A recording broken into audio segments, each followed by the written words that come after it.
Chapter 1. The Poor Girl in the Old Suit. Harper Lewis stood in front of the glittering glass tower of Halden Corp, feeling like she'd accidentally walked onto the set of a sci-fi movie.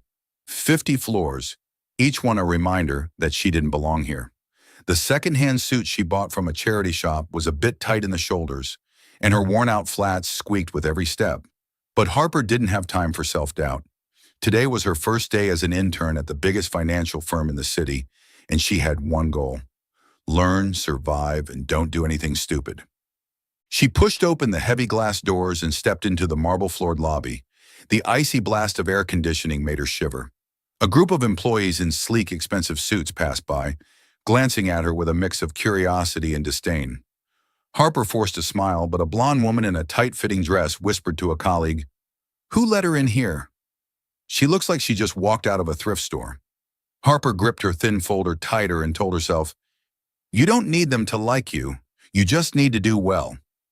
The reception desk was as wide as a stage, and the woman behind it looked like she'd stepped out of a Vogue cover. "Name?" she asked without looking up. "Harper Lewis, new intern, legal department." The receptionist typed on her keyboard and frowned. "Oh, you're the replacement? Figures they're so short-staffed they'll take anyone." She slid an employee badge across the counter. "Floor 42. Don't lose the badge and don't wander." Harper nodded, ignoring the sarcastic tone. She stepped into the elevator, squeezing into a corner as others chatted about stocks and yachts. When the doors opened on the 42nd floor, she nearly bumped into a guy in a gray suit holding a Starbucks cup. "Watch it," he snapped, then gave her a once-over. "Who are you?" "Delivery." "Intern," Harper replied, voice calm but eyes sharp as blades. "Legal department." He shrugged and walked away. Harper sighed. First day and already she was someone's punchline. Perfect. Halden Corp's legal office looked like a maze of glass and steel, filled with open workstations and sleek conference rooms. Harper was led to a tiny corner, where her desk was a small table wedged next to a humming photocopier. Her direct supervisor, Ms. Elaine Carter, was a stern, middle-aged woman with gold-rimmed glasses.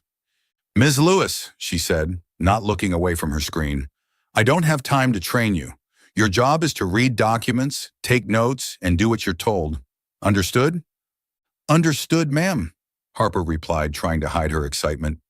As a recent law school graduate, she dreamed of working in a place like Halden Corp, where billion-dollar deals were inked and lawyers were sharp as razors. She wasn't expecting to be treated like royalty, just hoping to learn. Her first task was to organize a towering stack of documents related to the year's biggest merger. Halden Corp was acquiring a tech company for $3 billion. She carefully read through every page, jotting notes on complex clauses she'd studied in school. It was dry work, but Harper loved it. Each clause was a puzzle, and she was good at solving puzzles. By lunchtime, as she munched on her homemade sandwich in the break room, a colleague named Greg, the Starbucks guy from earlier, sat across from her. "Hey, second-hand girl," he sneered. "Do you even know what you're doing? This contract isn't a joke. One mistake and the whole team's screwed." Harper stopped chewing, looked him straight in the eye. "Thanks for the advice, Greg. But if you're worried about mistakes, maybe check your own report. You got the figures wrong on page 47. Greg fell silent, his face turning red. Harper smiled and took another bite of her sandwich. 1-0. That afternoon, an unexpected event changed everything. A senior lawyer on the contract analysis team suddenly took emergency leave for family reasons, leaving a big gap just before a crucial meeting with the board. After a tense conversation with HR, Miss Elaine pointed at Harper. "Ms. Lewis, you're joining the analysis team. Your job is to read the contract and flag any issues. Don't let me down." Harper froze. "But ma'am, I'm just an intern." "And you're the only one available," Elaine cut in. "Didn't you win debate competitions in law school? Then use that brain of yours." Harper swallowed hard, heart pounding. She didn't know if this was a break or a trap, but there was no time to think. She grabbed the stack of papers and dove in like a machine. Intellectual property rights, payment terms, penalty clauses. Her head was spinning, but she missed nothing. Then something off. A small clause buried on page 132 made her pause. It was vague, slippery like a trap waiting to snap. But she wasn't sure. Not yet. By 6 p.m., Harper was still at her desk, eyes burning. She scribbled a short note about the clause, planning to bring it to Miss Elaine the next morning. But deep down, she felt a strange instinct like this clause wasn't just an error, it was a ticking time bomb. She stood, stretched, and looked out the window. The city glowed under the nightlights. Harper gave a dry smile. Day one, and I've been thrown into the fire, she murmured. Welcome to Halden Corp, Harper Lewis. You're watching Soul Stories where every tale whispers of love, healing, and hope. If you believe that even the smallest act of kindness can change a life, and that love often arrives when we least expect it, don't forget to subscribe and be part of our journey. Now stay with us. The story is just beginning. Chapter 2. Excuse me, but this clause is a trap. Harper Lewis walked into the conference room on the 50th floor of Halden Corp, feeling like she was walking toward a guillotine. She clutched her folder tightly, trying to ignore the squeak of her worn flats on the gleaming wooden floor. The room was as grand as a ballroom, with a long, polished table, premium leather chairs, and floor-to-ceiling windows that framed the city skyline. But the atmosphere was colder than the AC. A dozen executives in designer suits sat upright, eyes fixed on a massive screen filled with numbers and charts. At the head of the table sat Nolan Halden, CEO of Halden Corp, with eyes sharp as razors. Elaine led Harper in and pointed to the last seat at the far end of the table, next to a lukewarm coffee pot. Sit still, take notes, and don't speak unless spoken to, she whispered, her voice tight as wire. Harper nodded, but her gut was still knotted from the clause on page 132. She'd read it 3 more times before the meeting, and each time, the unease grew stronger. The meeting began with a presentation from Richard Voss, head of legal. He spoke about the $3 billion merger with Zenith Innovations, his tone as confident as a yacht salesman. This contract is a masterpiece, Voss declared, gesturing at the screen. Every clause has been combed through. Zenith will be ours, and their intellectual property will be the crown jewel of Halden Corp's portfolio. The directors nodded approvingly, some even clapping lightly. Harper lowered her head and quickly flipped to page 132 of the printed contract. Clause 17.4b, written in tangled legal jargon, stated that Zenith would retain temporary exclusive usage rights over some of their core patents for 5 years post-merger. But a tiny sentence at the bottom sent a chill through her spine. Those rights could be extended indefinitely if Zenith met certain technical conditions which were never clearly defined. To Harper, this wasn't a typo, this was a trap. She glanced at Elaine, hoping for permission to speak, but Elaine was busy jotting down notes. Harper bit her lip. I'm just an intern. If I say something stupid, I'm finished. Then she remembered her mother's words. The truth doesn't wait for courage, Harper. She took a deep breath and gripped her pen tighter. Excuse me, Harper said aloud, her voice clear but slightly trembling. The room fell dead silent. Voss paused mid-sentence, turning as if she'd interrupted a symphony. I believe there's a problem in clause 17.4b. Every eye turned toward Harper. Her throat felt dry, but she pressed on. This clause allows Zenith to maintain exclusive rights to the core patents indefinitely, based on vague conditions. If we sign this, Halden Corp risks losing the most valuable asset in this deal, our intellectual property. She paused, then said firmly, Excuse me, but this clause is a trap. Silence. One director cleared his throat. Voss's jaw dropped, his face red as a tomato. Harper glanced toward Nolan Halden, and her heart stopped. He was staring at her, unblinking, with an expression cold as ice. No smile, no frown. Just a granite wall and an Armani suit. An intern, right? Voss finally spoke, oozing sarcasm. You think you're smarter than the entire legal team that worked on this for 3 months? Harper swallowed but didn't flinch. I'm not saying the legal team isn't competent. I'm saying this clause has a loophole. If Zenith exploits it, we could lose hundreds of millions. Enough, Voss barked. You have no authority to speak here. Elaine, how are you managing your intern? Elaine's face paled. She turned to Harper. Lewis, out. Now! Harper stood, legs shaky. She gathered her documents, keeping her head high, though it felt like the weight of the world was pressing on her shoulders. As she passed Nolan, she could feel his eyes still on her, but this time, there was something else in his gaze. Curiosity, or just her imagination. The door slammed shut behind her. Harper stood alone in the hallway, heart pounding. "What did I just do?" she whispered. She imagined being fired, escorted out of Halden Corp after just 2 days. But deep down, she knew she wasn't wrong. That clause was a ticking time bomb, and she couldn't pretend she didn't see it. Inside the boardroom, tension still crackled in the air. Voss resumed his presentation, but his voice had lost its swagger. A few directors exchanged whispers, occasionally glancing at Harper's now empty seat. Nolan remained silent, his fingers tapping lightly on the table. Finally he spoke, his voice low and icy. "Voss, explain clause 17.4b. Right now."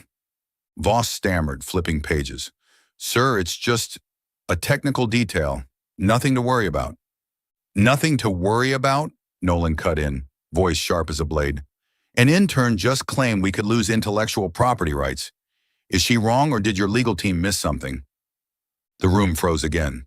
Voss wiped sweat from his forehead, scrambling. "I'll review it, sir." Nolan said nothing. He stood, buttoned his jacket, and left the room without another word. But in his mind, he couldn't stop replaying the moment. The girl in the outdated suit, bold enough to interrupt a boardroom full of suits. Harper Lewis, he thought. Either she's a genius or the dumbest person I've ever met. Meanwhile, Harper returned to her desk on the 42nd floor, trying to refocus, but her thoughts were spinning. Greg, the Starbucks guy, walked by with a smirk. "Heard you blew up the boardroom? Congrats, second-hand girl. You just buried your career." Harper gave him a faint smile but said nothing. She opened the contract again, rereading clause 17.4.b. "I'm not wrong," she told herself. But as she looked out the window at the glowing city, she couldn't help but wonder, would the truth be enough to save her from the storm ahead? Chapter 3. Troublemaker or Brave Soul? Harper Lewis sat at her tiny desk beside the photocopier, eyes glued to her computer screen, though her mind was miles away. 2 days had passed since the fateful meeting on the 50th floor, and she still hadn't been called into HR to be formally fired. That, in a strange way, was even more terrifying. Every footstep in the hallway made her jump, half expecting Elaine to appear and deliver the final blow to her short-lived career at Halden Corp. "What was I thinking?" she muttered, tapping her fingers nervously on the desk. "Interrupting the head of legal in front of the CEO. I've probably broken the stupidity record for the year." Her co-workers weren't helping her nerves. Greg, the Starbucks guy, had already spread the story of the reckless intern across the 42nd floor. Every time he passed her desk, he smirked. "Still breathing, second-hand girl? I'm betting your badge gets revoked by Friday." Harper only gave him a tired smile, but inside she was counting down the hours. She needed this job not just to pay rent, but to afford her mother's medication for chronic arthritis. Meanwhile, on the 50th floor, Nolan Halden sat in an office as grand as a penthouse, skimming the report in front of him, but he wasn't really reading. His mind was occupied by one name, Harper Lewis. The girl in the worn-out suit who had stood up in a boardroom full of executives and called clause 17.4b a trap. Arrogant, insubordinate, or just right? Nolan didn't like surprises. He'd built Halden Corp from a startup into a financial empire by controlling everything numbers, deals, people. But Harper Lewis was a variable he hadn't accounted for. "James," Nolan said in a low voice. His assistant appeared almost instantly, tablet in hand. "Find out everything about Harper Lewis, intern legal department. I want a full report." James raised an eyebrow but didn't question it. "Yes, sir. When do you need it?" "By tomorrow morning," Nolan replied, eyes still fixed on the window. He didn't say it aloud, but deep down he was intrigued. Who was this girl bold enough to challenge his entire system? The next morning, James laid a slim folder on Nolan's desk. Harper Lewis, age 24. Graduated from a public law school on a full scholarship. Won 3 national debate championships. Served as a student representative on the university board. No social media presence. No scandals. Volunteers at an education center for underprivileged kids and he paused, voice softening. She's caring for her sick mother. Chronic arthritis. They live in a rental apartment in the slums. Nolan flipped through the file, pausing at a photo of Harper at a debate competition standing on stage. Eyes sharp, pointing with conviction like she was trying to persuade the world. He felt a jolt of energy course through him. It wasn't her beauty, though. Her bright brown eyes and defiant smile were hard to ignore. It was her presence. That rare sense of principle in a world full of agendas. "Anything else?" Nolan asked, voice calm but his eyes sharper now. James cleared his throat. She turned down an offer from a major law firm because they represented a corporation accused of fraud. She said, James glanced at the document, and I quote, "I won't work for liars." This was in a school paper interview. Nolan laughed, an uncharacteristically warm sound that made James blink. She really said that? "Yes, sir," James replied, trying not to smile. Nolan closed the file and leaned back in his chair. Harper Lewis wasn't just smart. She had integrity, something he hadn't seen in years, buried under billion-dollar deals and calculated handshakes. He recalled her eyes in that boardroom unflinching, even when the whole room turned against her. She's a troublemaker, he thought, or the only one brave enough to speak the truth. While Nolan was becoming entangled in the enigma of Harper, she was fighting a very real anxiety on the 42nd floor. Elaine called her into her office, eyes stern behind gold-rimmed glasses. "Lewis," she said, voice cold, "you know what kind of mess you caused in that meeting, don't you?" Harper swallowed, standing tall. "Ma'am, I only meant to point out a potential risk in the contract. I believe that clause could be dangerous for the company." Elaine sighed, rubbing her temple. "Do you have any idea how long the legal team worked on that deal? You embarrassed Mr. Voss in front of the board. Worse, you made me look like I've lost control of my team." "I'm sorry, ma'am," Harper said quietly, yet firmly. "But if I'd stayed silent and something went wrong, I couldn't live with myself." Elaine looked at her eyes, softening just a bit. "You've got guts, I'll give you that. But guts don't pay bills. If the CEO decides to let you go, I can't protect you." Harper nodded, heart heavy. She left Elaine's office, head spinning. She thought of her mother, of the expensive medication, of her dream to be an honest lawyer. Maybe I went too far, she thought, but I don't regret it. That afternoon, Harper received a short email from HR. "Ms. Lewis, please report to the CEO's office at 9 a.m. tomorrow." No explanation, no details. She reread it again and again, her heart racing. "Nolan Halden wants to see me. The man with the ice-cold stare, the man who could end her future with a flick of his wrist."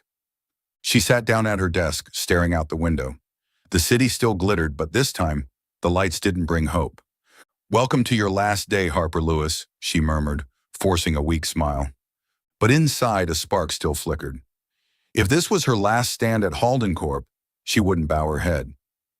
On the 50th floor, Nolan sipped his coffee, looking down at the city. He thought about the meeting tomorrow with Harper. He didn't know what he wanted: punish her for her defiance, or thank her for her courage. But one thing was clear. Harper Lewis was unforgettable. And for the first time in years, something stirred in his chest, a strange, unfamiliar thrum of life. Chapter 4. The CEO's Personal Interrogation.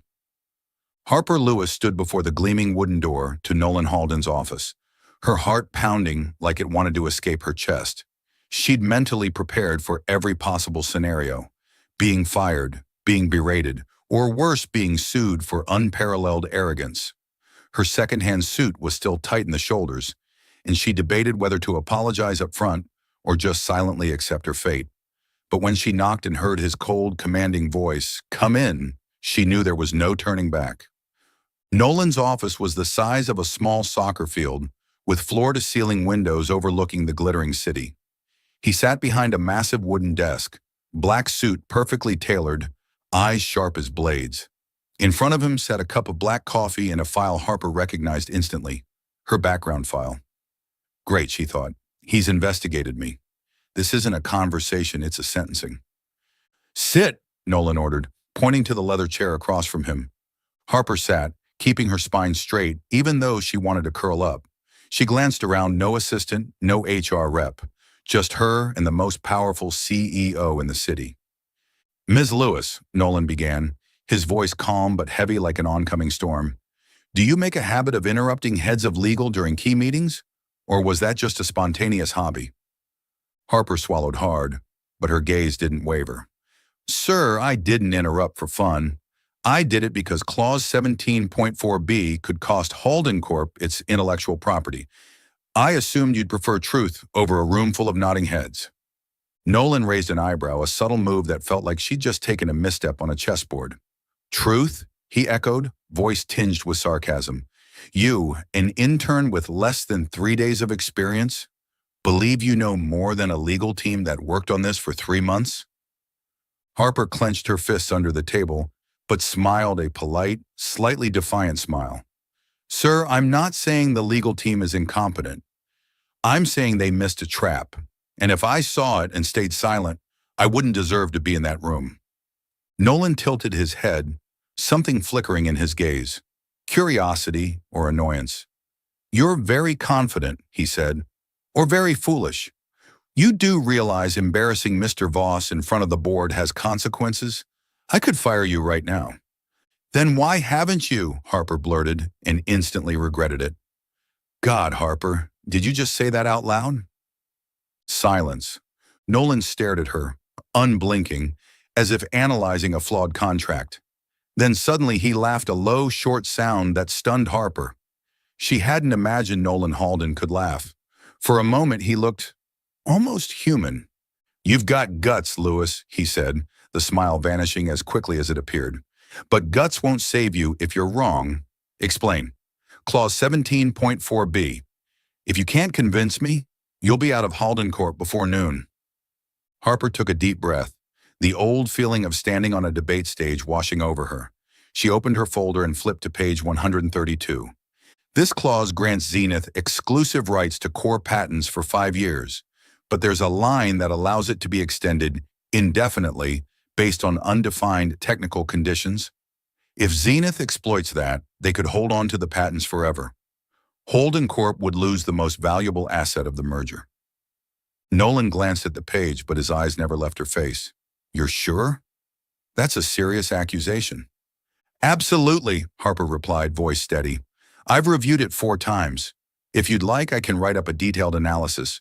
But I'm betting you already had doubts about this clause too, didn't you? Nolan's body stiffened, his expression darkening. Are you implying I knowingly overlooked a trap? Harper flinched, too far. No, sir, I just meant, you're sharp. If I caught it, I believe you might have suspected something too. Nolan tapped his fingers on the desk, each tap like a war drum. You're good at flattery, he said, voice laced with irony. But don't play psychology with me, Lewis. I'm not your law school debate opponent. Harper flushed but didn't back down. I'm not playing games. I just don't want Halden Corp to get blindsided. If that cost me my job, then at least I tried. Nolan stared at her so long she felt time itself pause. Finally, he stood and walked to the window, his back to her. You've put me in a difficult position, Lewis, he said quietly. If I keep you, legal will revolt. If I fire you, I admit you were wrong, and I'm not sure you are. Harper pressed her lips together, keeping her voice even. You can review the clause yourself. If I'm wrong, you can fire me later. Nolan turned, his gaze sharp but tinged with something else. You're a headache, he said, but his tone had softened. Fine. You have 48 hours to submit a detailed analysis of this clause. If it's convincing, you stay. If not, you know the drill. Harper nodded, heart lifting a little. Thank you, sir. Don't thank me, Nolan cut in, settling back into his chair. And next time you decide to blow up a boardroom, at least wear a suit that fits. Harper blinked, then laughed before she could stop herself. I'll note that, sir, but second-hand suits get the job done. Nolan raised an eyebrow, and this time, a hint of a smile tugged at his lips, a brief flicker, but enough to leave Harper stunned. Out, before I change my mind. Harper left the office, light on her feet. She wasn't fired, not yet, but as she returned to the 42nd floor, she realized something else. Nolan Halden wasn't just terrifying, he was interesting. And though she wouldn't admit it out loud, Part of her was already looking forward to their next battle. Chapter 5. The Reluctant Ally. Harper Lewis sat at her tiny desk beside the photocopier, eyes burning from 2 sleepless nights spent writing the analysis of Clause 17.4b. She'd submitted the report to Nolan Halden right on time, mentally including an imaginary cup of coffee to soften the notoriously cold CEO. But this morning, when she opened her email, one message nearly made her spill her water. Ms. Lewis, report to the CEO's office at 8 a.m. Do not be late. What now? Harper muttered, checking her watch. 7:45. She grabbed her folder, adjusted her second-hand suit, and sprinted to the elevator.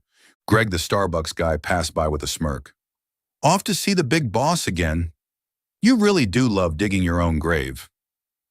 Harper shot him a glare, but wasn't sure herself was she walking into a promotion or a disaster. On the 50th floor, Nolan Halden's office was just as cold and luxurious as last time. He sat behind his desk, gray suit and immaculate, eyes scanning Harper's analysis. When she entered, he didn't look up, just gestured for her to sit. Harper swallowed hard, trying to ignore the tension in the air. Sir, she began, if this is about the report, You were right, Nolan cut in, his voice low and sharp. He slid the analysis across the desk. Clause 17.4b is a trap. Zenith's legal team planted it. If you hadn't spoken up, Holden Corp could have lost hundreds of millions. Harper blinked, stunned. So, I'm not getting fired? Nolan raised an eyebrow, a flicker of something unreadable in his eyes. Don't celebrate yet. You've given me more headaches than help. Before Harper could respond, the door burst open. Elaine Carter stepped in, followed by Richard Voss, head of legal, face flushed red. Mr. Halden, Voss began, voice shaky. We've just identified another issue in the Zenith contract, the technology transfer clause. It's vague. If we sign, we could be sued. Nolan drummed his fingers on the desk, each tap a blow to someone's career. Vague, he repeated, voice like ice. Voss, how does your team miss 2 loopholes in one contract? Voss wiped sweat from his brow, flustered. Elaine cleared her throat and glanced at Harper. Sir, Ms. Lewis has proven capable of spotting issues. Perhaps she could assist in reviewing the rest of the contract. Harper's mouth fell open, but Nolan spoke first. Lewis? An intern? He turned to her, eyes filled with both skepticism and something else. Do you think you're up for it, Lewis? Harper clenched her fists under the table, heart pounding. This was either a golden opportunity or a trap. Sir, she said firmly, I can't promise perfection, but I can promise honesty. If something's wrong, I'll find it. Nolan stared at her so long she thought he'd say no. Then he exhaled. Fine. You and I will go through the contract, but if you waste my time, Lewis, you won't like the consequences. Harper nodded, suppressing a smile. Working with Nolan Halden? She wasn't sure whether to be thrilled or terrified. That afternoon, Harper sat across from Nolan in a small conference room, surrounded by thick stacks of legal documents.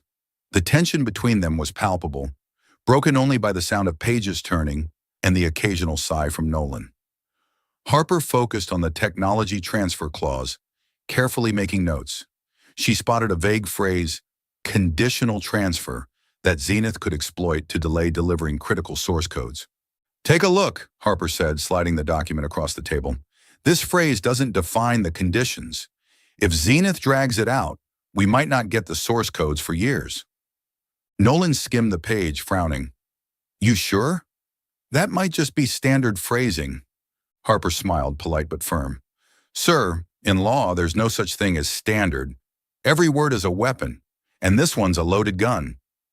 Nolan looked at her, a flicker of amusement in his eyes.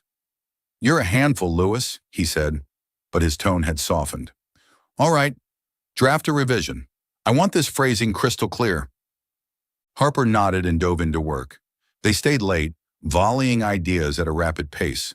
Harper was surprised to find that Nolan wasn't just sharp, he was surprisingly open-minded, at least when it came to contracts.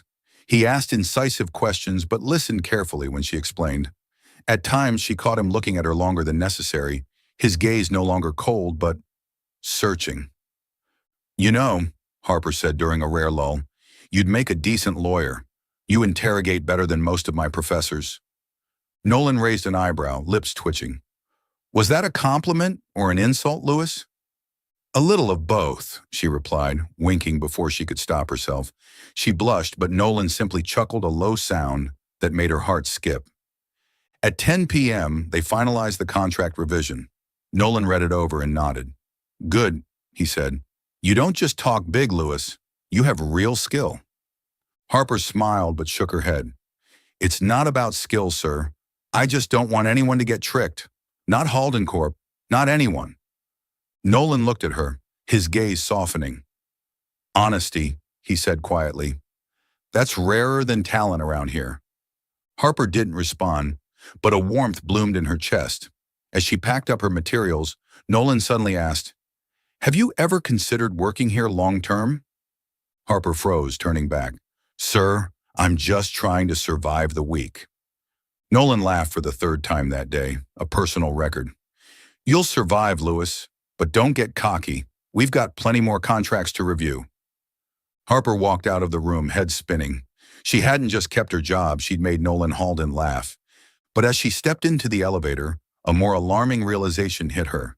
His voice, his gaze, his presence were starting to get under her skin. Don't go there, Harper, she warned herself. He's the CEO, and you're the second-hand girl. Back in the conference room, Nolan stared at the documents, but his mind wasn't on the contract. He thought about Harper, her defiant smile, her unflinching honesty. For the first time in years, his heart stirred not because of a billion-dollar deal, but because of a girl in a worn-out suit. Still following the story? If this story found you outside of Soul Stories, we invite you home to where every touching tale begins with truth, hope, and heart. Chapter 6, The Ex Returns and Old Wounds Reopen. 2 months at Halden Corp had transformed Harper Lewis from a nervous intern into an essential part of the 42nd floor. She hadn't just survived her run-ins with Nolan Halden, she'd made the famously icy CEO laugh, especially when she teased him about how he read contracts like love letters. Their sharp, witty banter during late-night reviews made Harper's heart race more than she liked to admit. She kept telling herself it was nothing a poor girl in a second-hand suit had no business dreaming about Nolan Halden. But his gaze, growing warmer by the day, made it impossible not to hope. Whispers started circling the office. Greg, the Starbucks guy, spread rumors that the second-hand girl is seducing the boss. Harper ignored it as best she could, but every time Nolan appeared on the 42nd floor to check on documents, the stares intensified. That morning, Elaine called Harper into her office. You're required to attend the company gala tonight with the legal team, she said, her tone clipped. Mr. Halden requested your presence. Harper was stunned. Company galas were all about gowns and champagne, not her scene. But she nodded, borrowed a deep blue dress from her roommate, and made a few careful alterations. At the Grand Hotel, Harper stepped into the chandelier-lit ballroom, dazzled by the opulence. Nolan, perfect in a black tuxedo, was chatting with shareholders. When he spotted her, his eyes lit up. You look impressive, Lewis, he said, a faint smile tugging at his lips. Harper blushed. Impressive like still employed? Or should have stuck with my old suit? Nolan chuckled, voice low and rich. Impressive like I'd like to ask you for a dance. Before Harper could respond, a sharp female voice cut in. Nolan, you've always had a way with words, haven't you? A woman in a tight red dress, blonde curls perfectly styled, strode over with confidence that could command any room. She was stunning, like someone pulled straight from a magazine. Nolan stiffened, his smile vanishing. Isabel, he said, voice suddenly cold. What are you doing here? Isabel Langley, successful attorney, and Nolan's ex, smiled like a queen returning to her throne. I'm the new advisor on the Zenith deal, and naturally I wanted to see you again. Her gaze slid to Harper. And you are? Coffee service? Harper Lewis, legal intern, Harper replied, calm but clutching her clutch a little too tightly. Intern? Isabel scoffed. How adorable. Just remember your place, sweetheart. Nolan frowned, about to speak, but Isabel linked her arm through his and led him away. Harper stood there, her chest tight, She looked at Isabel so polished, so confident, and wondered what she had ever been thinking. The next day, Isabel was officially appointed as senior legal advisor, and she wasted no time targeting Harper.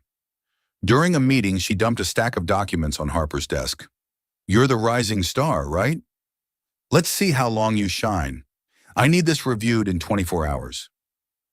Harper worked until 3 a.m. to finish, only for Isabel to accidentally misplace the report. Elaine reprimanded Harper harshly for being irresponsible. Things worsened when Isabel began spreading rumors that Harper only kept her job because of a questionable relationship with Nolan. The whispers on the 42nd floor sharpened like knives. Greg sneered, "You think clinging to Nolan's arm is a win? Isabel will eat you alive." The breaking point came the following week. A confidential internal document tied to the Zenith deal was leaked online, causing chaos within Halden Corp. At an emergency board meeting, Isabel stood confidently before the directors. "I found an email sent from Ms. Lewis's workstation, sharing the document externally," she announced, presenting a printed copy. "She may be an intern, but she clearly had motive." Harper felt her heart stop. "I didn't do this," she said, voice trembling. "I don't even have clearance for that document." Isabel shrugged. "You can say whatever you want, but the evidence speaks. Nolan, you can't let this slide." Harper turned to Nolan, desperate for the man she thought knew her. They had worked together for 2 months. He knew her integrity. But Nolan only looked at her, his face unreadable. "Lewis," he said quietly, "do you have anything else to say?" Harper swallowed hard, holding back tears. "Sir, I swear I didn't do it. I would never betray this company. You know me." Nolan tapped his fingers against the table. The silence stretched. Finally, he turned to Elaine. "Escort Miss Lewis out. HR will handle it." Harper's heart shattered. Elaine led her from the room. Isabel's smug glare and Nolan's cold silence cut deeper than words. By that afternoon, Harper received an HR email. Termination due to severe breach of confidentiality. No hearing, no chance to explain, no goodbye. She packed up her desk, hands shaking. Greg walked past and shook his head. "Told you, you can't beat Isabel." Harper didn't reply. She just wanted to get out away from the stairs, from the humiliation, from Nolan's memory. As she stepped out of Halden Corp's glittering tower, the city still sparkled with light. But to Harper, it was all darkness. She thought of her mother, of the dream to become an honest lawyer, and of Nolan, the man she trusted. "He didn't believe me," she thought, as a tear rolled down her cheek. She hadn't quit. She'd been fired, framed, abandoned. Up on the 50th floor, Nolan sat at his desk, staring at Harper's termination email. His jaw clenched, eyes clouded. Isabel entered, smiling. "You made the right call, Nolan. She didn't belong here." Nolan didn't respond. He could still see Harper's eyes, betrayed, hurt, pleading. A part of him doubted Isabel's evidence. But it had seemed so clear. Or had he been wrong? When Isabel left, Nolan stood by the window, unease gnawing at his gut. For the first time in years, he didn't feel the thrill of a corporate victory. Instead, it felt like he just lost the one thing that truly mattered. Chapter 7. Harper disappears and Nolan unravels. 3 weeks had passed since Harper Lewis was fired from Halden Corp, and Nolan Halden was no longer himself. On the surface, he remained the impeccably dressed, composed CEO, but those closest to him noticed the cracks. He spoke less, his gaze drifted more often, and the rare smiles that used to escape when Harper teased him about reading contracts like love poems had vanished entirely. Every night, Nolan was haunted by the image of her eyes red, voice trembling as she swore her innocence in that fateful meeting. He had tried to convince himself he'd made the right call, that the evidence Isabel Langley presented an email from Harper's computer leaking internal documents was irrefutable. But every time he saw Harper's betrayed expression in his mind, a crack deepened in the fortress he'd built around his control. He missed her desperately. Meanwhile, Halden Corp was spiraling. The document leak had shaken investor confidence. Tabloids were feasting on scandal, and the $3 billion merger with Zenith Innovations was on the verge of collapse. Isabel, now senior legal advisor, acted busy managing the fallout. But Nolan's instincts started to scream. She was too polished, too smug, just like she was 4 years ago, when she'd betrayed him for a high-paying post at a rival firm. That morning, James, his personal assistant, entered Nolan's office looking tense. "Sir, the IT team found a new trail of leaked emails. They weren't from Ms. Lewis, they were from Ms. Langley." He set a file on Nolan's desk. "They traced everything. The email framing Ms. Lewis was fabricated. Langley used her access to plant the evidence, and she sent confidential Zenith data to a competitor, possibly for personal gain." Nolan flipped through the documents, jaw clenching. Line after line confirmed it. Isabel hadn't just framed Harper, she had deliberately sabotaged Halden Corp. One email even detailed her plan to delay technology transfers so Zenith could retain core patents, the very loophole Harper had flagged. His vision darkened. Isabel hadn't just betrayed him again, she had destroyed the one person who dared to speak the truth. "Get legal in the conference room," Nolan said, his voice like ice. "We're calling a press conference this afternoon." James hesitated. "Sir, about Ms. Lewis. HR says she left the city right after she was fired. Her apartment is empty. No one knows where she went." Nolan went still, like he'd just taken a punch to the gut. "Left the city?" he repeated hoarsely. 3 weeks. She'd been gone for 3 weeks, and he had done nothing but believe a lie. "Find her," he said, his voice low but resolute. "Search everywhere, her school, volunteer centers, hospitals. I don't care what it takes." James nodded and rushed out. Nolan summoned the legal team. Isabel entered confidently, but her eyes flicked nervously when she saw the folder on the table. "Nolan, what's the urgency?" she asked sweetly. He shoved the file toward her. "Explain," he said, each syllable like a bullet. "Why did you forge an email to frame Harper Lewis? Why did you leak confidential information to our competitor?" Isabel paled but tried to recover. "Nolan, you're misunderstanding. I was protecting the company. Harper was—" "Enough!" Nolan snapped, standing. The room fell silent.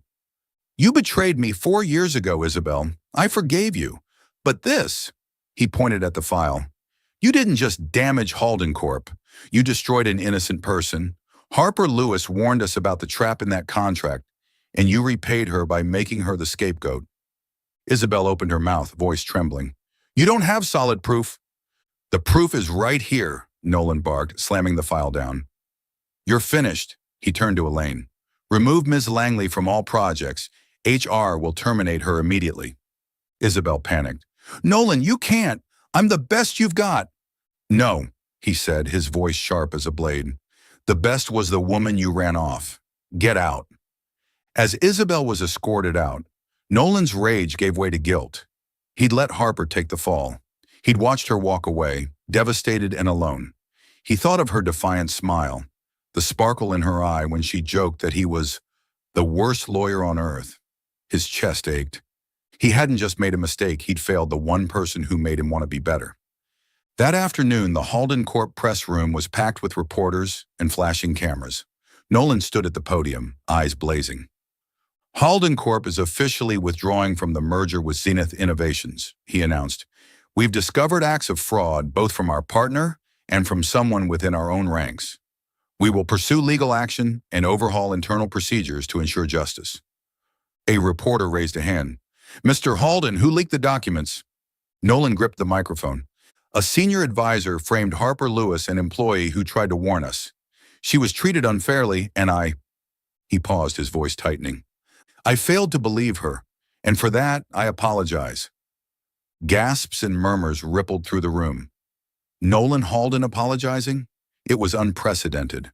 "She is the most honest person I've ever worked with," he added, "and Halden Corp owes her." Back in his office, Nolan could think only of Harper. James entered, shaking his head. "Sir, we checked her old apartment. Neighbors say she and her mother moved out 2 weeks ago. No forwarding address. The volunteer center hasn't seen her." Nolan clenched his fists, helpless for the first time in his life. 3 weeks. She was gone, and he had done nothing to stop it. "Keep looking," he ordered. "Try her school, hospitals, anywhere she ever mentioned." James hesitated. "Sir, what if she doesn't want to be found?"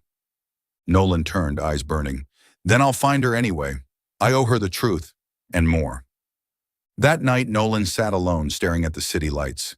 He remembered the moment Harper had interrupted the boardroom meeting, her voice clear and unshakable. This clause is a trap. She had been right about the contract, about Isabel, and about him, a man trapped by power and doubt. He'd lost control not of his company, but of the one thing that had truly mattered, Harper. In a small town hours away, Harper sat in a dimly lit motel room, the flickering lamp casting shadows on her weary face. Beside her, her mother slept peacefully, unaware of her daughter's quiet anguish. Harper stared at the ceiling, tears sliding silently down her cheeks. She thought of Nolan, his rare smiles, the warmth in his eyes. He hadn't believed her. She'd wanted to explain, to fight, but there had been no chance. He chose not to trust me, she thought. And now she couldn't go back, not even if she wanted to. You're watching Soul Stories exclusive to our channel.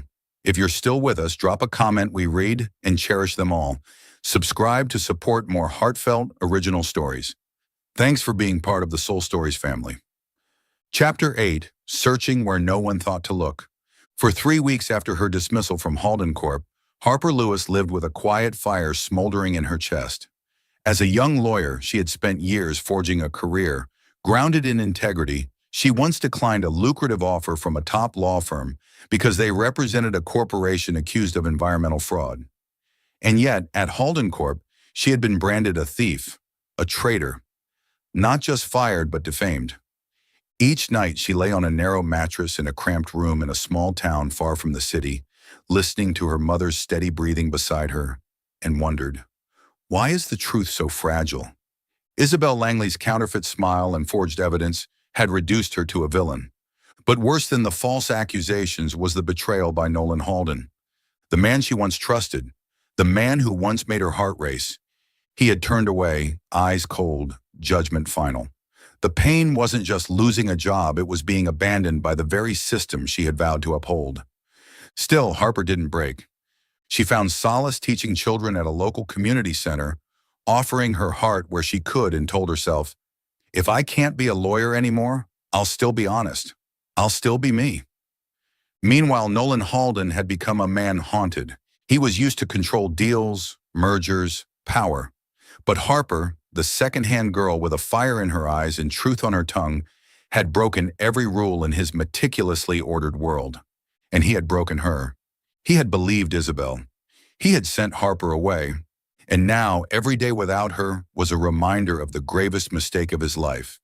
His team scoured the city, her old apartment, the hospital where her mother had received treatment, the volunteer center where she once worked. Nothing. Neighbors said Harper and her mother had vanished days after her termination. No forwarding address, no trace. Nolan was nearly out of hope when James, his assistant, found a faint lead. A community education center in the suburbs, James said, laying down a file. She used to volunteer there when she was in school. She mentioned it once in an old interview. Nolan didn't hesitate. He canceled his meetings and drove 2 hours through sprawling fields to a quiet town. The center was a low white building with peeling paint and a playground overrun with weeds. As Nolan stepped out of his gleaming Bentley, children paused their soccer game to stare. One boy yelled, "Mister, are you lost? This ain't no coffee shop." Nolan offered a faint smile, a rarity these days. "I'm looking for Harper Lewis," he said, voice low but steady. "Is she here?" The boy shrugged, pointing at the building. "She's teaching inside, but you better be careful she doesn't like strangers." Nolan's heart pounded harder than it had in years. He stepped inside the building and found a small, crowded classroom.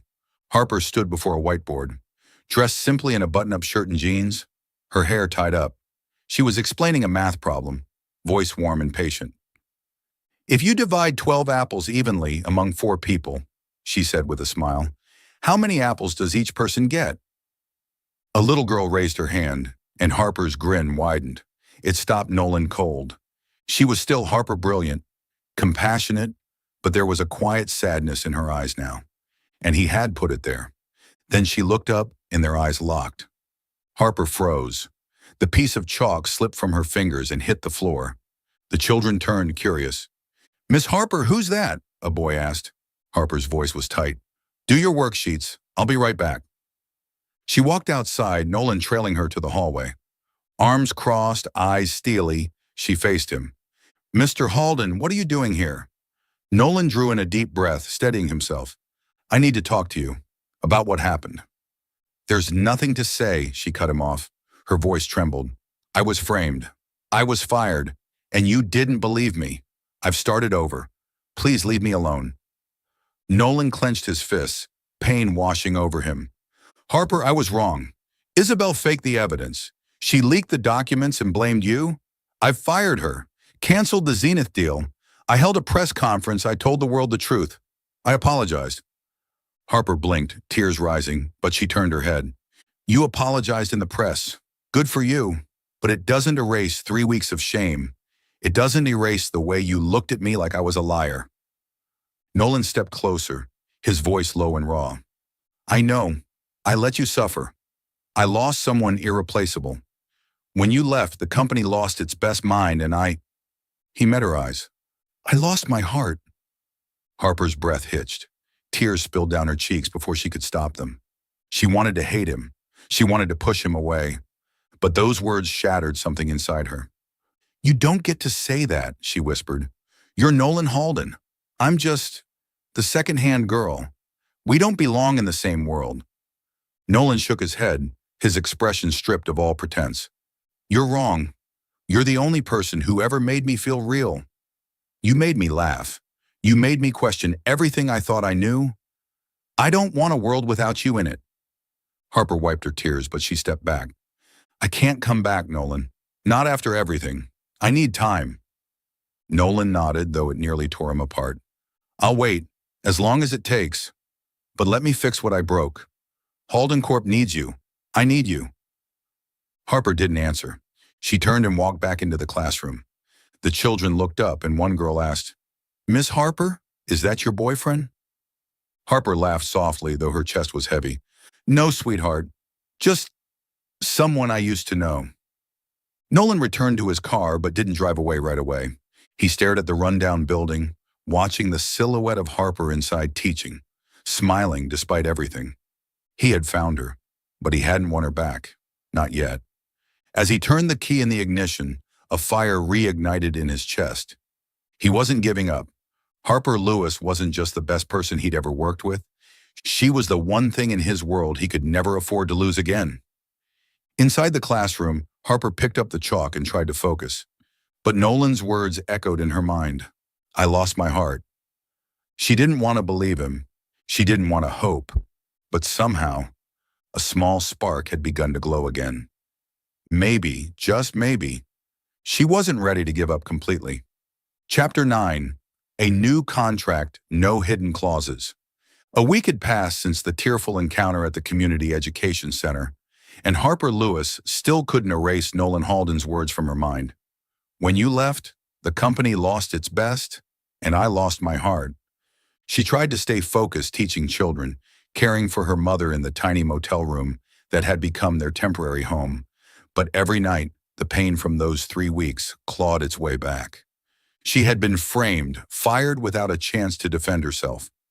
And worse than the injustice itself was being judged by Nolan, someone she once admired, even trusted. As a lawyer, Harper had always believed that everyone deserved a fair defense. But at Halden Corp, she was denied even a hearing. Isabel Langley had fabricated evidence, and Nolan had chosen to believe it. It wasn't just her career that had been destroyed. It was her faith in the system she once swore to protect. That morning, a sleek black car rolled to a stop in front of the community center, drawing whispers from the children playing outside. Harper was erasing the whiteboard when she heard the commotion. She stepped out, heart racing, and there he was, Nolan, in a fitted gray suit, standing in the sun among a swarm of curious kids. "Hey, Miss Harper," a boy shouted. "The coffee guy's back. What does he want now?" Harper folded her arms, voice firm. "Mr. Halden, I told you I need time." Nolan gave a faint, sincere smile. "I know, I'm not here to pressure you. I'm here to offer a chance to make things right." He extended a thin folder toward her. On the front, employment contract. Harper Lewis, Senior Legal Counsel. Harper blinked, stunned. "Senior counsel? You're serious? I was an intern fired without a single word of defense." Nolan's jaw tightened. His eyes darkened. I was wrong to let that happen, Harper. Isabel faked the evidence, and I didn't give you a chance to speak. I want to make that right with this. He gestured to the folder. This is the most honest contract I've ever drafted. No loopholes, no traps, and I want you to revise it like you've always fixed my mistakes. Harper opened the folder, hands trembling. The contract offered a salary 10 times her internship pay, full medical coverage for her mother, and a clause that made her throat tighten. Any employee accused of misconduct is entitled to a fair hearing before any disciplinary action is taken. She looked at Nolan, eyes wavering. That clause, was that your idea? Yours, he said quietly. You once told me, a lawyer doesn't just protect contracts, they protect the truth. I want Halden Corp to reflect that, and I need you to make sure it does. Harper pressed her lips together, her anger and heartbreak bubbling to the surface. You don't get it, Nolan. I've spent my whole life fighting for what's right. I once turned down a high-powered law firm because they helped bury an environmental fraud case. And yet at Halden Corp, I was labeled a thief, fired without a word. Do you really think one contract can erase that humiliation? Nolan stepped closer, voice low and urgent. Number, I don't. But I know I lost the most important person in my life because I didn't listen. You taught me that truth matters more than power. If you don't come back, Halden Corp will lose its best mind. And me? He met her gaze. I'll lose the only reason I've ever had to smile. Harper couldn't help it. She laughed through the tears threatening her eyes. You really do know how to negotiate. So, will you fix the contract? Nolan asked, eyes sparkling. I'll review it, Harper said, her voice soft but steady. But I'm not promising anything. 3 days later, Harper walked through Halden Corp's doors wearing a simple tailored suit. No longer secondhand, but not flashy either. Just her. She had revised the contract, adding more clauses about due process and internal transparency. When she stepped onto the 42nd floor, the office went silent. Then a few coworkers clapped. Greg, the former Starbucks cynic, muttered, "Second-hand girl's the big boss now." Guess I lost that bet. Harper smiled but kept walking. Her real test waited on the 50th floor. That afternoon, Nolan held a press conference in the Halden Corp lobby, packed with reporters and flashing cameras. He stepped onto the stage, confident but warm. Halden Corp has learned a hard lesson about honesty, he began. And today, I'm proud to reintroduce Harper Lewis, our new senior legal counsel, the woman who saved this company from disaster and taught me the value of truth. Applause rang out. Harper stood beside him, trying to maintain her composure while her heart pounded. But Nolan wasn't finished. He turned toward her, gaze locked, and spoke directly into the microphone. Harper, you're not just the most brilliant person I've ever met. You're the person who makes me want to be better. I know I don't deserve you, but I want to ask for something. He pulled out a folded piece of paper. At the top, lifetime love contract. He read aloud, voice rich and unshakable. Clause 1, I, Nolan Halden, promise to love, respect, and trust Harper Lewis for life. Clause 2, no traps, no deception, only truth. Harper, will you sign? The room exploded in gasps and camera clicks. Harper stood frozen, tears brimming. You're insane, she whispered, voice shaking. This is a press conference, not a rom-com. So what? Nolan smiled, stepping closer. I lost you once. I'm not risking that again. Harper wiped her tears and grinned. You really are the worst lawyer in the world. She took the paper, skimmed it, then met his eyes. I'll sign it. On one condition, you have to smile more. Nolan laughed a sound that filled the entire hall and pulled her into his arms. Deal. Reporters erupted, but for Harper and Nolan, the world narrowed to just the two of them. Later, they sat in Nolan's office, the handwritten love contract on his desk. Harper shook her head. You proposed in front of the entire world.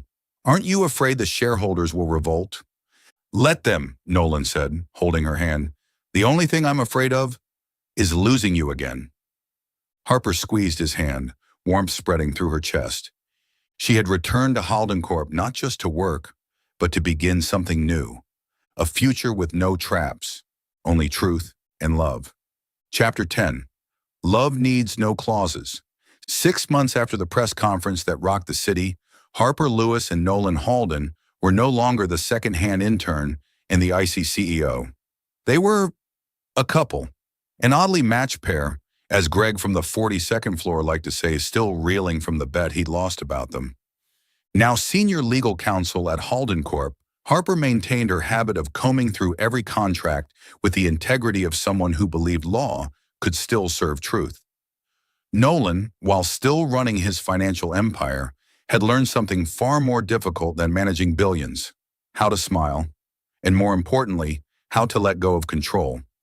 Their life together was surprisingly simple. No glittering galas or champagne dinners. Most evenings were spent making homemade pizza in Harper's small apartment, where her mother, now healthier thanks to Halden Corp's medical coverage, liked to tease Nolan. "You've got to laugh louder, Nolan," she'd wink. "Harper likes her men funny." And the once intimidating man who used to terrify boardrooms would reply sheepishly, "I'm working on it, Mrs. Lewis." Harper would giggle, throw a piece of crust at him, and say, "Try harder, world's worst lawyer."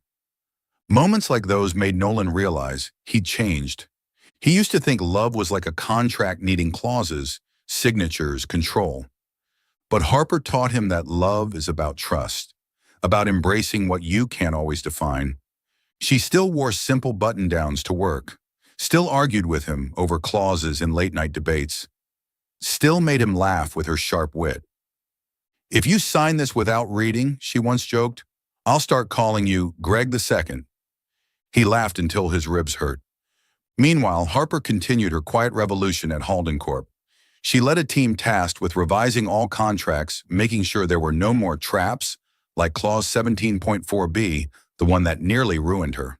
She pushed for internal reforms, especially ensuring due process for employees changes, rooted in her own pain of being falsely accused. People respected her now not because she was the boss's girlfriend, but because she stood for truth. Even Greg grudgingly admitted, "She's the real deal." But Harper's heart never fully left the community center. She missed the kids, missed helping people who didn't even have a voice. One evening, she pulled Nolan into the kitchen and slapped down a napkin with scribbles all over it. "Free legal aid for underprivileged students." "They need someone to believe in them," she said, eyes glowing. "And I want us to do it." Nolan raised an eyebrow. "You want me, a CEO, to work for free?" Harper smirked. "The disruptive intern saved your company, remember? Say yes or I'll draft a contract." He chuckled and wrapped her in his arms. "Deal." On a sunny weekend morning, they stood side by side in a small hall at Harper's old law school. Dozens of low-income students filled the room, hungry for legal knowledge and guidance. Harper, in a crisp white shirt and jeans, was explaining labor contracts to a group of freshmen. "Never sign anything you don't understand," she said clearly. "Every clause could be a trap." Next to her, Nolan, dressed down in a soft t-shirt, was awkwardly helping a student draft a scholarship appeal letter.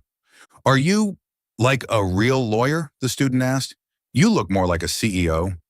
From across the room, Harper burst into laughter. "He is the worst lawyer in the world," she called out, winking. "But he's trying." Nolan shook his head, but a smile tugged at his lips. He watched Harper moving among the students, answering questions with patience, sincerity, and purpose. She didn't need titles or boardrooms. Her strength came from her courage and her unwavering commitment to truth. When the session ended, they sat on plastic chairs, exhausted but glowing. A student had left a scribbled note on the table. "Thank you, Ms. Harper and Mr. Nolan. You gave me hope." Harper read it, eyes shimmering.